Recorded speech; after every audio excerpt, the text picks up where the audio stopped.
ఈ సంక్రాంతికి కీడు వచ్చిందని గాజులు కొనివ్వాలంటూ ఒక ప్రచారం అయితే జరుగుతుంది. ఈ ప్రచారము తప్పు అని మన పండితులు చెప్తున్నారు. ఈ కీడు పోవాలంటే ఇద్దరు కొడుకులున్న తల్లులు ఒక్క కొడుకు ఉన్న వాళ్ళకి గాజులు కొనివ్వాలని జరుగుతున్న ప్రచారము తప్పు అని మన పండితులు చెప్తున్నారు.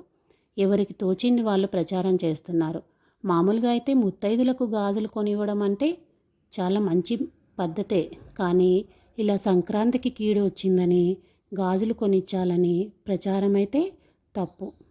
ఇలా చేయడం మాత్రము పండితులు కూడా చెప్పారు, ఎవరు నమ్మకండి, ఏమీ కాదు, మీరెవ్వరూ కొని వేసుకోవాల్సిన అవసరం లేదు. మీకు ఈ ఛానల్ నచ్చితే సబ్స్క్రైబ్ చేయండి ఫ్రెండ్స్. ఓకే ఫ్రెండ్స్, పండగ అందరూ బాగా జరుపుకోండి. నా కామెంట్ బాక్స్లో మీరు ఎలా జరుపుకున్నారో చెప్పండి.